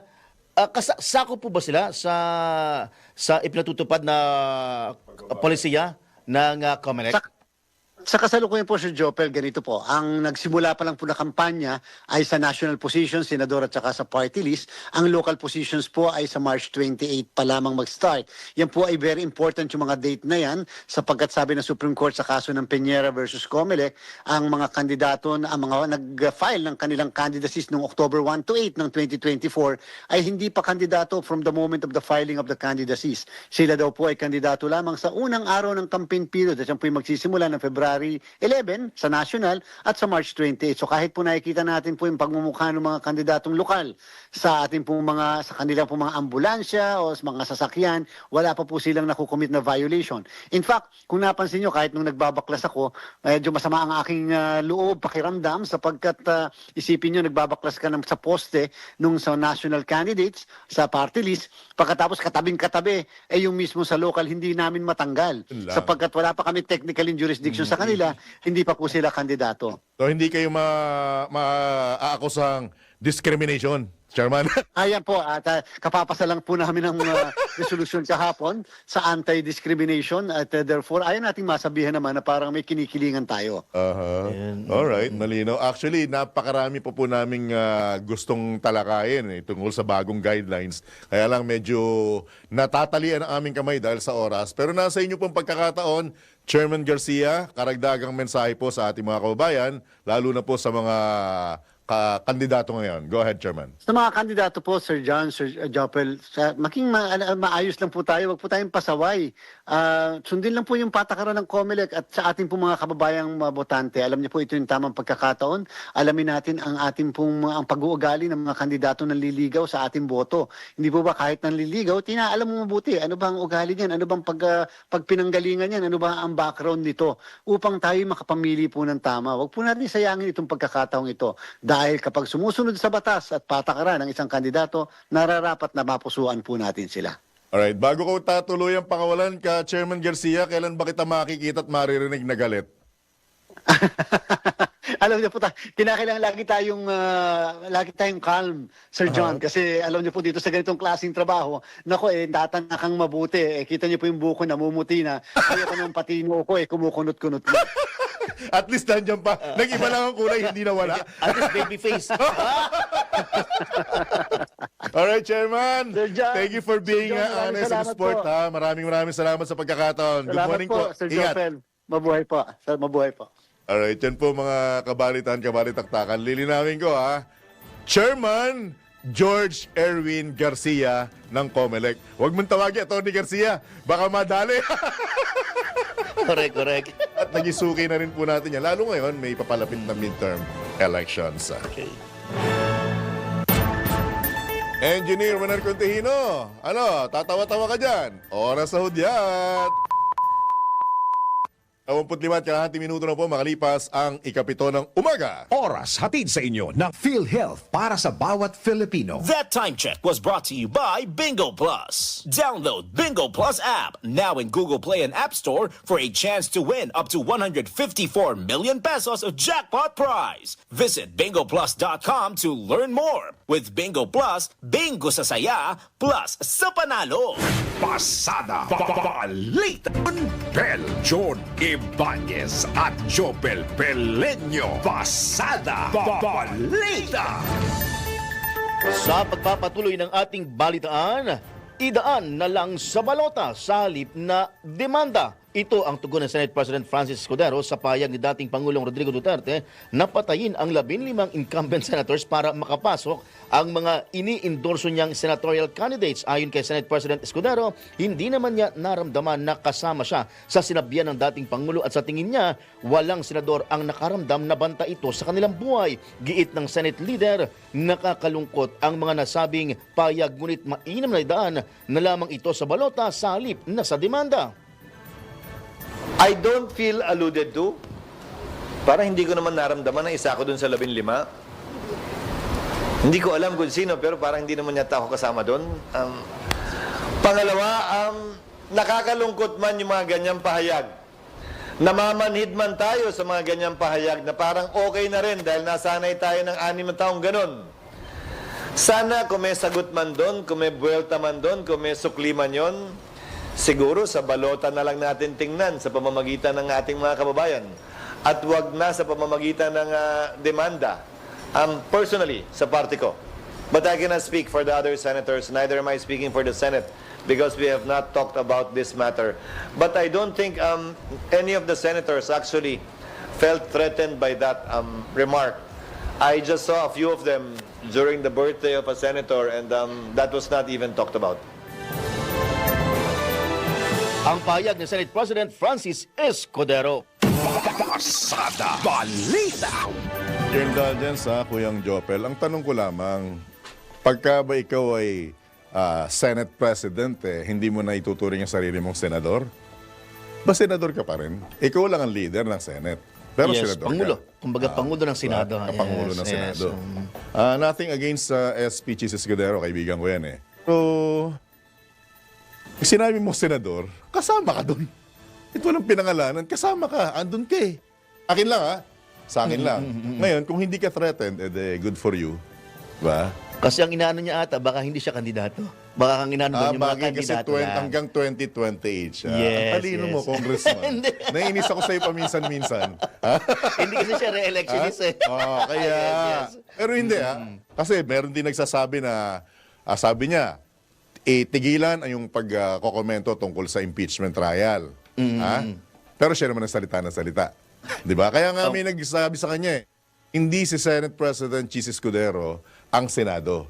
Bahagi lang siya at siya lang ang leader ng Senado pero hindi siya ang Senado sa kabuuan. Comment, Congressman. Sa tingin ko kaya rin nagkasalita si Senate Minority Leader. Pambalanse lang si Senator Pimentel. Okay. Dahil dyan, talagang pinahanga mo ko, Congressman. Bata mo ako, ha? Ako ang bata mo. Bata tayo ni Engineer Winner. Yes. Dahil kung wala yan, hindi tayo maririnig.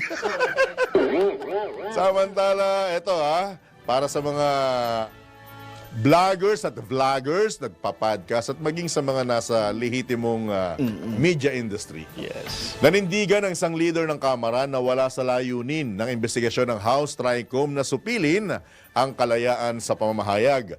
Nilinaw ni Surigao del Norte Representative Robert Ace Barbers na kabilang sa nasabing investigasyon na matugunan ang pagkalat ng mga maling impormasyon sa mga social media platform. Nagugat ang investigasyon ng Tricom ng mga Kamara mula sa privilege speech ni Congressman Barbers noong December 16 at sa resolusyon mismo ni House Senior Deputy Speaker Aurelio Dong Gonzales Jr. Ayon pa kay Congressman Barbers, lead chairman ng House Committee o House Quadcom Committee at chairman ng House Committee on Dangerous Drugs, nais silang magtakda ng mga alituntunin o best practices sa pagpapalaganap ng impormasyon sa SOCMED. Dagdag pa ng kongresista, pakinggan niyo itong maigi ha, tanggap nila ang pambabatikos kahit 24/7 dahil bahagi ito ng demokrasya pero iginiit na kontra sila sa pagpapakalat ng mga maling balita o fake news. Pasada Balita. Inihahanda na ng pamahalaan ang sagot sa inihaing petisyon sa Korte Suprema na kumukwestiyon sa legalidad ng 2025 national budget. Ayon kay Solicitor General Maynardo Guevara, inaayos na nila ang komento ng mga respondent at isusumite ito sa kataas-taasang hukuman sa lalong madaling panahon. Matatandaang pinangunahan ni na dating Executive Secretary Vic Rodriguez at Davao City 3rd District Representative Isidro Ungab ang paghahain ng petisyon na humihiling na ideklarang unconstitutional ang ilang probisyon ng 2025 General Appropriations Act. Giit ng petitioners, may mga blankong items sa Bicameral Conference Committee report na maaaring pagmulan ng anomalya sa paggamit ng pondo ng bayan. Una nang nagbabala si Pangulong Ferdinand Marcos Jr. na sakaling ideklara ng Supreme Court ang 2025 budget bilang unconstitutional, maaaring maapektuhan ang operasyon ng pamahalaan. Pasada Balita. Sinimula na ng Department of Agriculture ang paglalabas ng rice stocks na ulitin ko lamang, hindi po ito aging sa mga local government unit mula sa National Food Authority. Mahigit 2 linggong ito matapos ang deklarasyon ng Food Security on Rice. Pinangunahan mismo ni Agriculture Secretary Francisco Chu Laurel Jr. ang pagbibigay ng bigas sa mga LGU. Partikular kay Mayor Francis Zamora na siya ring presidente ng Metro Manila Council at chairman ng Regional Peace and Order Council. Plano ng NFA na makapagpalabas ng 25,000 metric tons ng not aging na bigas sa loob ng isang buwan. Ngunit posible pa itong madagdagan kung kinakailangan. Umaasa naman ang kalihim na mas marami pang LGU ang makikisa sa programa na makatutulong hindi lamang sa mga consumer kundi sa mga lokal na magsasaka. Pasada Balita. Sa malaking balita naman mula sa Filipino Mirror, nanawagan ang Department of Agriculture o DA sa Commission on Elections o COMELEC na i-exempt sa election ban ang bentahan ng rice stocks mula sa National Food Authority at sa mga lokal na pamahalaan. Ito'y kasunod ng pagsisimula ng pagpapalabas ng NFA rice stock sa mga piling LGUs kapon. Ayon kay Agriculture Secretary Francisco Chu Laurel Jr., nagpadala na sila ng sulat sa COMELEC upang ipaalam na mayroong programa ang kanilang ahensya kung saan bibili ang mga LGU ng NFA rice stock sa pamamagitan ng Food Terminal Incorporated sa halagang 33 pesos kada kilo na maaari nilang ibenta sa kanilang constituents hanggang 35 pesos kada kilo. Sa kasalukuyan, mayroon ng 67 LGUs na nagpahayag ng interes na bumili ng stocks ng NFA rice upang makapagbenta ng mas murang bigas sa kanilang lugar. Eto na. Pasada Balita. Kasi marami ng LGU yung gustong bumili ng NFA rice para ibenta daw sa kanilang mga constituents. Ang nakababahala nito, baka mamaya yung pagbalutan yan. Hindi niya nasa isip ko may mukha. Baka mukha ni Mayor no? Mukha ni Governor. Correct, diba? correct. Tapos tatawagin sa pangalan nila, hindi na BBM rice. Jopel Paleño rice na yan. Hindi, kung nandun ako, dapat nandun ka. John Ibanez Hindi rice. pwede, hindi ako magbebenta ko yan. Hindi ka magbebenta. Ipamimigay ko. Ayun. Diba? Wow. Mas pogi ako. Politiko ito ha, politiko. Mas pogi ako, di ba? Kasi ikaw, nagbenta ka sa mura. Ako, pamimigay ko yan. Lagi niyong tatandaan, ha? Pag nasa pwesto, maraming pondo yan. Correct. At may calamity fund pa yan. Naku, baka pakinggan ka nila. May special funds pa yan. Ang tanong, saan galing yung mga pondo? Yes, Taxpayer yes. din. Taxpayer. Pinaikot lang yan eh. Pera din natin yan eh, di ba? Kaya huwag ka na masyado magpapogi, Congressman. Ibigay mo na yan kay Governor. Nako, baka ibigay nila ng libre yan. Yun lang. Ang matindi, meron pinakita sa social media, di ko alam kung sa probinsya ba o hindi, inilagay yung ayuda dun sa nakasale yung plastic na timba na malaki. Ang ganda ah. Kaya lang, sabi nga ni Chairman Garcia, andun yung mga pagmumukha ng mga kandidato. At ganyan kalaki yung timba ah. Selyado, kinailangan ng 2 kamay at paa ni Tatang para mabuksan. Alam mo yung laman? Mas marami pa yung bakante kaysa doon sa ayuda. Kakarampot yung nasa loob. Baka naman nabawasan. Kuyang, selyado. At buong buo yung pagmumukha ng kandidato eh. Di ba? So, ibig sabihin, doon lang makakasama sa binayaran yung timba. Tsaka yung naka-imprentang pagmumukha. Magkano yung timba? Ay, tanong nga. Samantala, tiniyak ng liderato ng Kamara ang patuloy na pagpapaunlad ng Aurora Province kasabay ng pagsiguro na walang maiiwang lalawigan sa kaunlaran. Ginawa ni House Speaker Martin Romualdez ang pagtiyak sa pagdiriwang ng ika-46 na anibersaryo ng pagkakatatag ng Aurora Province at 137th birthday ni Doña Aurora Aragon Quezon na ginanap sa Kapitolyo ng lalawigan sa bayan ng Baler. Kinilala ng House Speaker ang mahalagang kontribusyon ng Aurora sa bansa at ang pamana ni Doña Aurora Aragon Quezon sa sambayanan. Iginit din ng leader ng Kamara na hindi lang dapat nakalaan sa mga lungsod ang pag-unlad kundi sa lahat ng panig ng buong bansa. Kabilang naman sa mga dumalo sa pagdiriwang sina Representative Romel Rico Angara, Governor Reynante Tolentino at Gabriel Quezon Avancenia na apo ni Pangulong Manuel Luis Quezon. Pasada Balita. Sa ibang balita, ibinasura ng Cainta Regional Trial Court ang mga motion to quash na inihain ng mga dating opisyal ng Department of Agriculture at Bureau of Fisheries and Aquatic Resources o BIFAR kaugnay sa mga kasong graft na inihain laban sa kanila. Batay sa resolusyon na inilabas ng nasabing korte, hindi nito pinaburan ang kahilingan nila dating Agriculture Undersecretary for Fisheries Eduardo Gongona, dating BIFAR Director Demosthenes Escoto at kapwa akusado na si Simon Tucker, CEO ng British company na SRT UK dahil sa kawalan ng merito. Dahil dito magpapatuloy ang nakatakdang arraignment at pre-trial sa Pebrero 26. Una rito, naghain ng motion to quash ang mga akusado matapos igiit na lumagpas ang Office of the Ombudsman sa 2-year limit for complex cases dahil inabot ng halos 3 taon bago na isampa ang kaso. Gayunpaman, sinabi ng RTC na walang labis na pag-aantala sa investigasyon ng OMB. Pasada Balita. Oras muna sa udyat. This time check is brought to you by Fuji Denso Home and Commercial Appliances, where you get reliable, durable, and energy-saving products. Upgrade your usual appliances to Fuji Denso HD Inverter Appliances. Fuji Denso, quality above all. Upgrade your home, upgrade your business with Fuji Denso, quality above all.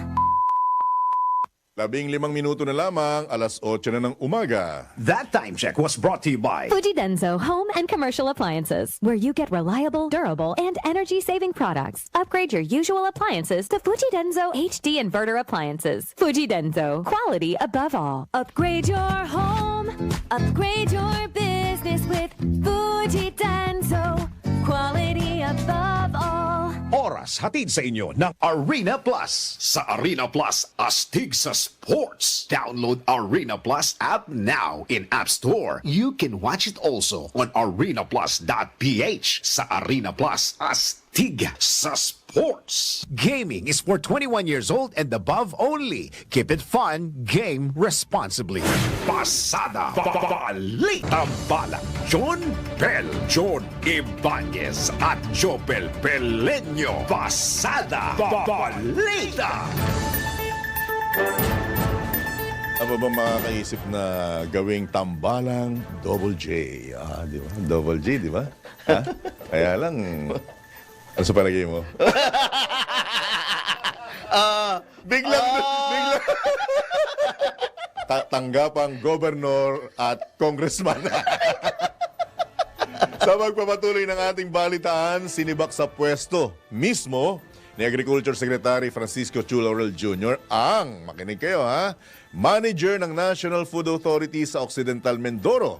Ito'y dahil sa nakaimbak na supply ng palay noong 2023 pa nabili.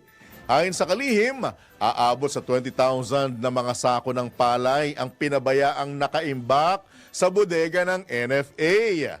Nagkakaroon anya ng mismanagement sa supply ng NFA sa nabanggit na lalawigan. Bukod dito, itinutulak na anya ng DA ang paghahain ng administrative case laban sa hindi naman pinangalanang manager ng NFA.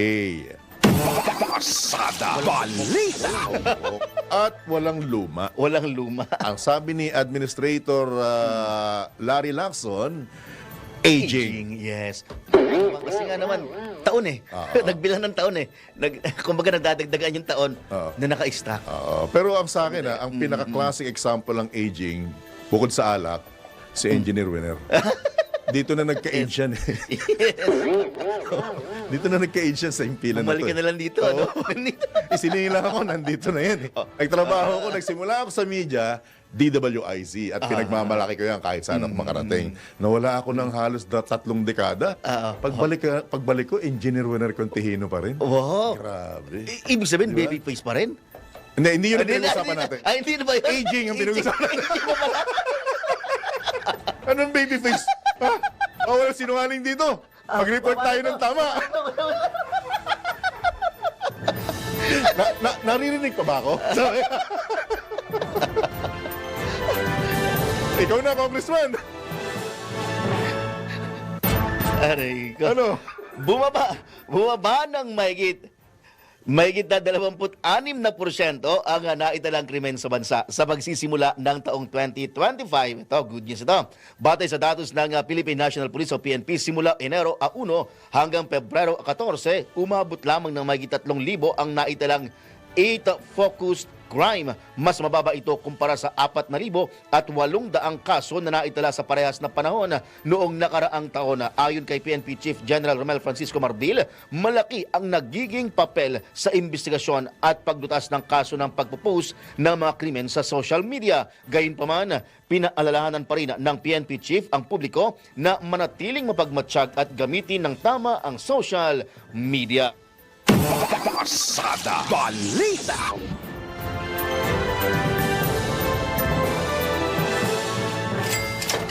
Balitang pangkalakalan.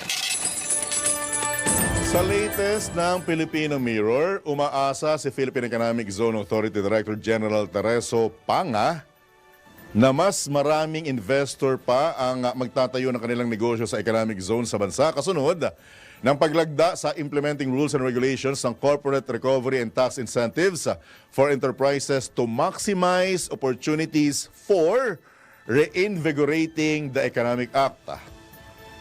Ayon kay Director General Panga, nagbibigay ng kaliwanagan ang IRR para sa maayos sa pagpapatupad ng batas. Pinangunahan ni Finance Secretary Ralph Recto at Trade Secretary Maria Cristina Roque ang paglagda sa IRR ng Create More noong Pebrero 17. Susuportahan ng IRR ang mandato ng PEZA na pagtutulak sa paglago ng investment sa bansa, pagsusulong ng tuloy-tuloy na pag-unlad sa kanayunan at paglikha ng mas maraming trabaho.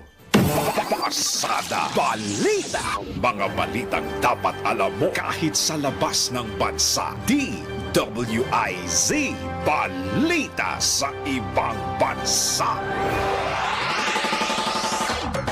Tinawag ni US President Donald Trump na diktador si Ukrainian President Volodymyr Zelensky. Kaugnay nito, inakusahan din ni US President Trump si Ukrainian President Zelensky na nagsimula ng gyera nila ng Russia. Sinabi ito ni Trump matapos akusahan ni Zelensky ang US President na nagpapakalat ng mga maling impormasyon. Samantala, inaasahan namang magkikita sila US President Trump at Russian President Vladimir Putin sa susunod na linggo. Pasada Balita. Sa mundo ng palakasan, ang latest malalaman sa DWIZ Sports News. Inumpirma mismo ni Olympic gold medalist Heidelin Diaz ang pagbabalik ng weightlifting sa palarong pambansa ngayong taon. Ayon kay Diaz, isinama ang weightlifting bilang demonstration sport sa nasabing liga. Ugnay nito, nagpasalamat ang Olympic gold medalist sa suporta ng Palarong Pambansa Board, Amahang Weightlifting ng Pilipinas at ng Department of Education sa pangunguna ng kalihim nito na si Secretary Sani Angara. Magsisimula ang 2025 Palarong Pambansa sa May 25 sa Luwag, Ilocos Norte. Matatandaang ang weightlifter na si Heidelin Diaz ang nagbigay ng kauna-unahang gintong medalya sa bansa noong 2020 Tokyo Olympics.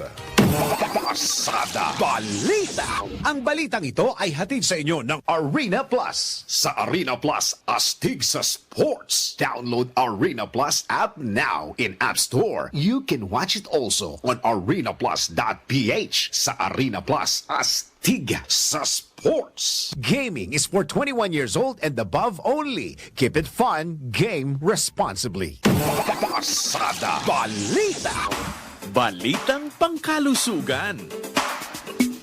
Isang uri ng sakit ang tuberculosis na dulot ng mikrobyong Mycobacterium tuberculosis na madalas makaapekto ng baga. May ilang uri ng pagkain ang dapat iwasan ng mga may TB upang mapabilis ang kanilang paggaling. Kabilang dito ang matatamis, maaalat, stimulants o pagkain nagpapabilis ng tibok ng puso, karne, alak at paninigarilyo. Gayunman, huwag mag-alala dahil hindi naman lahat ng pagkain masasarap dapat iwasan. Mayroon ding mga pagkain na makatutulong sa iyong kalagayan tulad ng dark leafy greens tulad ng kangkong, malunggay at spinach, whole grains o brown at red rice, makukulay na gulay at unsaturated fats o vegetable oil, coconut oil at olive oil. Bukod dito, nararapat pa rin magpakonsulta sa doktor upang malaman kung may kakulangan sa nutrients ang iyong katawan. Pasada Balita. Ito na ang latest, bagong-bago, fresh na fresh. DWIZ Showbiz News. Bago lamang yung detalye ng showbiz balita, pumasok lang sa isip ko, sa malikot na isipan ko, na kaya pala si Papay ay malakas na malakas. Alam mo kung bakit? Bukod sa kumakain siya ng spinach, meron pa siyang olive oil. Oh. Oh, pero si Papay, ba kilala pa ba ng mga kabataan ngayon? Hindi na. no? Wala. Ang kilala nilang Papay ngayon yung kinakain. Diba? Yung brand ng manok. Oo nga. Ala, ng Correct, letter J. correct. O, diba? Nako. Bekeneme. Wag na! At sa ating showbiz balita, matapos ang kontrobersiya ng mga nakarang linggo, nag-post na ang aktres na si Andy Eigenman ng kanyang masayang family bonding. Sa kanyang Instagram post, kasama ni Andy sa larawan ang partner na si Philmar Alipayo at ang kanilang dalawang anak na si Lilo at Kowa. Komento ng mga netizen, in good terms na muli ang mag-partner matapos ang bali-balitang naghiwalay na ang dalawa matapos ang sinasabing couple tattoo ni Philmar at ng kaibigan nitong Swedish marine photographer na si Pernilla. Pasada Balita. Dapat si si Andy magpalagay din. Ano? 224. Oy. Samantala, para sa ating balitang good news. Eto, magandang balita para sa mga miyembro ng PhilHealth dahil mula February 21 hanggang 23 magkakaroon ng PhilHealth Members Day sa lahat ng SM stores sa buong bansa. Ito ang special treat na hatid ng PhilHealth at SM kasabay ng pagunita ng National Health Insurance Month. Ipakita lamang ang inyong PhilHealth ID at kung aabot sa 3,000 pesos ang single receipt purchase o higit pa, makakakuha kayo ng 300 peso discount. Huwag palampasin ang espesyal na pagkakataong ito at para sa karagdagang impormasyon, bisitahin lamang ang facebook.com/PhilHealthOfficial o ang smsupermalls.com. Ako nagpatato ako kaso nahuli. Nahuli yung tato. Pwede pala yun, 224. Today, tomorrow, and forever. Wow. At sumainyo ang Thursday edition ng inyo pong nag-iisang Pasada Balita. Dito lamang yan sa DWIZ, nagbabalita ng tama. Naglilingkod ng tama. Kami po ang inyong naging kabalitaan at kabalitaktakan, Johnny Bañez. Chopel Pelanyo. Ang tawayanan ng susunod na palatuntunang karambola. Oras sa hudyat! Alas 8 na ng umaga, Congressman, ito na oh! You know! Ang mga balita, dudublihin ng pasada. Ang mga kontrobersyal, mga viral, mga trending na mga tao. Dalawang mas matinding papasadahan. Mga pangyayaring nakikita sa kalsada. Live na papasadahan. Tambalang John Bell, John Ibanez at Jopel Pelenyo. Doble ang lakas, doble ang tindi. DWIZ Pasada Balita sa DWIZ News, DWIZ News TV at Aliw Channel 23 at sa digital channels ng DWIZ. Huwag magpapaiwan para huwag maunahan. Pasada Balita.